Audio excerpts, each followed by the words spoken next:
మా పెద్దమ్మ గారు చనిపోయిన సంవత్సరికం అండి. ఈరోజైతే సంవత్సరికం అండి. ఎవరో కాదండి, మా మావయ్య గారు వాళ్ళ అక్క అండి. మా ఆయన గారిని అయితే ఏమే పెద్ద చేసింది పెంచి. మంచిదండి, ఈమె చాలా మంచిది. చనిపోయింది. నాకైతే ఏమంటే చాలా ఇష్టం అండి పెద్దమ్మ. చూడండి, నేనైతే వీళ్ళ ఇంటికి వచ్చాను అయితే. అందరికైతే మేమైతే భోజనాలు అయితే రెడీ చేస్తున్నామండి.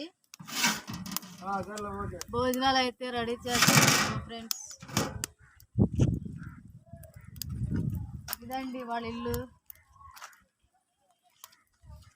నేను మా పెదనాన్న గారండి. వీళ్ళ ఆమెగారే ఏమో వీళ్ళ వీళ్ళ ఏమో బాగా ఏడుస్తున్నాడండి పాపం అనేది పెట్టుకొని.